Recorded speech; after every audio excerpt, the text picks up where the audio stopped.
جی تو جی جی اگر آپ تھوڑا موقع دے دے. اصل میں آج تو میں شروع سے بیٹھا ہوا تھا، جی لیکن یہ ہے ماشاء کہ اللہ ماشاء کوئی 26 سالہ پرانے ساتھی آ گئے، ہم ایک دوسرے کو پہچان بھی نہ سکے، تعارف کے بعد پہچان لیا. اللہ اچھا ماشاء علماء اللہ حضرات ہیں. ان تو کو ہمارا بھی سلام عرض کیجیے گا، ہماری پوری ٹیم کا سلام، سلام عرض کیجیے گا. وہ بھی وعلیکم السلام کہہ رہے ہیں ماشاء اللہ. تو اس جی وجہ سے مجھے آج ذرا جلدی تھی ان بیچاروں کے ساتھ. میں جی نے کہا جی جی یہ ہماری ایک ذمہ داری والی بات ہوتی ہے. جی بالکل اچھا تو ٹھیک ہے. اجازت ہے میں کچھ اپنی طرف سے ٹانکا لگا دوں. جی جی جی بالکل فرمائیے جی اب فرمائیے.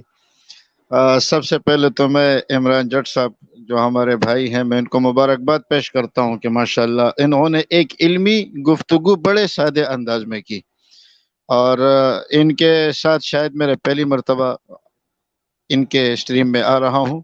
اللہ تعالیٰ ان کے علم میں اور بھی برکت دے. بہرحال انہوں نے یہ شکایت کی قادیانی حضرات سے کہ پاکٹ بک میں پہلے ایک دلیل تھی، اب دوسری دلیل تھی. تو میرے خیال میں اس اسٹریم کے بعد انشاءاللہ اب تیسری دلیل آئے گی. اب وہ دلیل بھی انشاءاللہ ختم ہو جائے گی. عمران جٹ صاحب انشاءاللہ اگر یہ وہ سنیں گے تو ان کو اپنے مکروہ چہرے پر خود ہی ہنسنا آئے گا. دوسری بات، ان بالکل کے ٹھیک. علمی قابلیت کو داد دیتا ہوں قادیانی حضرات کے، کہ انہوں نے نبوت کو نعمت ثابت کرنے کے لیے حضرت موسیٰ علیہ السلام کے پاس دوڑ لگائی.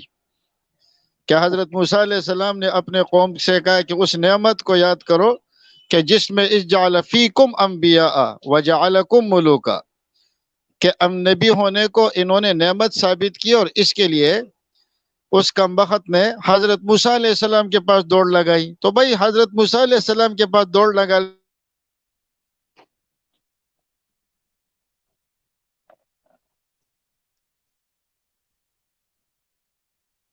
کا فحدث، اور اس نعمت ہے تو اس نعمت سے وہی تعلیمات نبوت ہی ہے.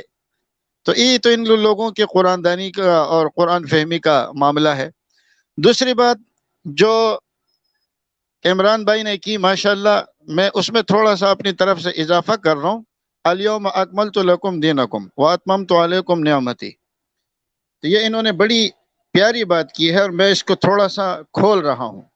یہاں اللہ نے دو چیزوں کا ذکر فرمایا ہے، ایک ہے اکمال اور ایک ہے اتمام. اکملت لکم دینکم اکمال دین، اور دوسرا ہے اتمام نعمت. اکمال اور اتمام میں کیا فرق ہے؟ اس کو میں ایک مثال سے آپ کو سمجھاتا ہوں. جیسے آپ کے مسجد میں پنکھے لگ رہے ہیں اور آپ کے مسجد میں 50 پنکھوں کی ضرورت ہے، مزید ایک پنکھے کی بھی گنجائش نہیں ہے. اب جب وہ ایک پنکھا لگنا شروع ہوا تو آپ اس سے پوچھ رہے بجلی والے سے کہ جی پنکھا لگ گیا؟ وہ کہتا ہے جی لگ گیا.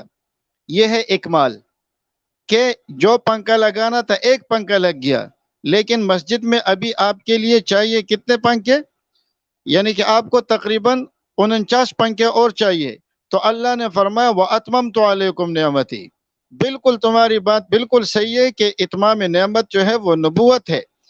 تو جب اتمام نعمت ہو گیا تو اب اس کے بعد کوئی اور نبی آنے کا تصور نہیں ہو سکتا.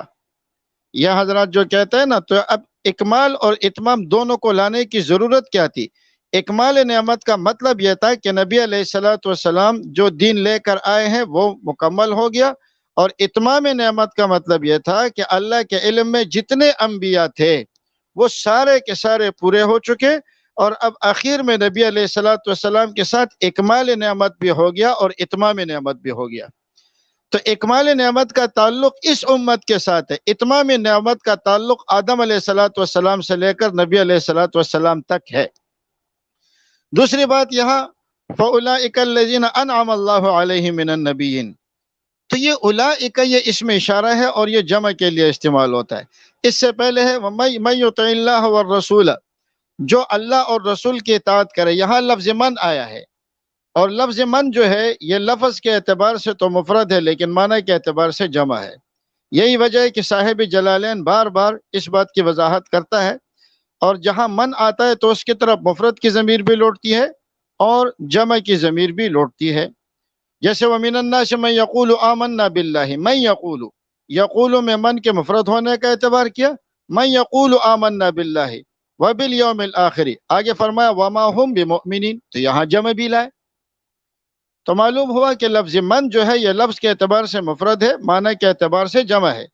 تو وَمَن يُطِعِ اللَّهَ وَالرَّسُولَ کے بعد کیا ہے؟ فَأُولَئِکَ، لفظ اولئک اس میں اشارہ جو لائے یہ جمع کے لیے لایا، تو یہ کسی ایک فرد کے لیے نہیں ہے۔ اب سوال یہ ہے کہ نبی علیہ السلام کی کامل اتباع، جیسے ذلی یا بروزی یہ بدبخت کہتے ہیں، تو یہ کامل اتباع صحابہ کرام سے لے کر مرزا قادیانی تک صرف اسی کو ملی اور کسی کو نہیں ملی، ورنہ تو پھر تو امت میں کامل اتباع والے سارے کے سارے نبی ہو جاتے۔ دوسری بات یہاں پر یہ ہے کہ یہاں لفظ مع آیا ہے۔ مع یہ عربی زبان کا لفظ ہے، اور اس کے بارے میں جو گرامر کی کتابیں ہیں انہوں نے لکھا ہے کہ مع اصل میں آتا ہے اجتماع کے لیے، جمع کرنے کے لیے۔ تو یہ مع یہ اسماء ظروف میں سے ہے، یہ ظرف زمان کے لیے بھی آتا ہے، ظرف مکان کے لیے بھی آتا ہے۔ یہ خیر بڑی علمی گہری باتیں ہو جائیں گی، لیکن یہ اسماء ظروف میں سے ہے، اور اس کا ترجمہ ہم جو کریں گے وہ قرائن کے حساب سے کریں گے۔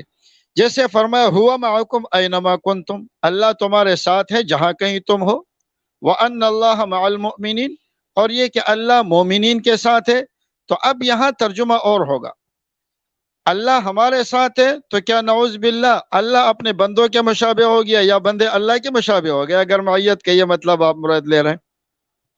اسی طرح نبی علیہ السلام نے فرمایا التاجر الصدوق الامین، فرمایا وہ شخص جو تجارت کرنے والا بزنس مین ہے، سچ بولنے والا ہے، امانت دار ہے، وہ انبیاء کے ساتھ ہوگا، مع النبیین والصدیقین والشہداء والصالحین۔ تو پھر اس حدیث کی روح سے تو سارے کے سارے تاجر بھی نبی بن گئے۔ مرزا قادیانی کا پھر کمال کیا رہا؟ تو بہرحال اسی طریقے سے مختلف قسم کے جہاں آئے گا اسی کے حساب سے وہاں محذوف عبارت نکالی جاتی ہے یا اس کو ظرف بنایا جاتا ہے۔ باقی جو باتیں میں کہنا چاہتا تھا وہ محترمہ کہہ گئی ہیں، تو بہرحال یہ ڈھکوسلے ہیں، اس کے علاوہ کچھ نہیں ہے، ورنہ پھر تو سارے لوگ وہی والی بات ہے کہ وہ نبوت کی دعا کر رہے ہیں اپنے آپ کے لیے۔ اللہ فرماتے ہیں اللہ یصطفی من الملائکۃ رسلا ومن الناس، نبوت جو ہے یہ استفائی چیز ہے، اجتبائی چیز ہے۔ اللہ یجتبی الیہ من یشاء ویہدی الیہ من ینیب، اللہ جسے چاہتے چنتے ہیں۔ نبی علیہ السلام کو ہم کیا کہتے ہیں؟ محمد مصطفیٰ، یہ اسم مفعول کا صیغہ ہے، مصطفیٰ کا معنی ہے چنا ہوا، تو محمد صلی اللہ علیہ وسلم یہ اللہ کی طرف سے چنے ہوئے ہیں۔ نبوت یہ نہ عبادت سے ملتی ہے نبوت، اور نہ یہ محنت سے ملتی ہے، نہ یہ ریاضت سے ملتی ہے۔ محنت سے آدمی عالم بن سکتا ہے، مفتی بن سکتا ہے، قاری بن سکتا ہے، قطب بن سکتا ہے، ابدال بن سکتا ہے، صالح بن سکتا ہے، ڈاکٹر بن سکتا ہے، انجینئر بن سکتا ہے، لیکن نبوت وہ محنت سے نہیں ملتی، نہ وہ نسب سے نہیں ملتی، یہ اللہ کی طرف سے خالص اجتبائی مقام ہے۔ اور پھر کمال کی بات یہ ہے کہ اللہ نے اگر کسی کو نبی چننا بھی تھا تو اللہ تعالیٰ کو اور کوئی نہیں ملا اس کہانیہ کے بغیر۔ اللہ تعالیٰ ہمیں عمل کی توفیق عطا فرمائے۔ جزاکم اللہ۔ بہت شکریہ مولانا صاحب، بہت شکریہ۔ عمران جاٹ صاحب اگر آپ میری آواز سن رہے ہیں تو آپ کو میں ایک دفعہ پھر مبارکباد پیش کرتا ہوں، وہ اس وجہ سے کیونکہ آپ کی تحقیق کو ماشاء اللہ تعالیٰ ڈاکٹر سمر رضوی صاحب نے اور جیسے پائس پیرٹ صاحبہ نے، اور ان سے بڑھ کر جو عالم دین ہیں، بچوں کو پڑھاتے ہیں، حدیث بھی پڑھاتے ہیں، انہوں نے آپ کی اس تحقیق کو بہت پسند کیا، اس کو سراہا، اور ان کے ساتھ جو علماء بیٹھے ہیں یقیناً انہوں نے بھی بات سنی ہوگی یا یہ ان کو بتائیں گے، تو اس بات کی آپ کو مبارکباد ہے۔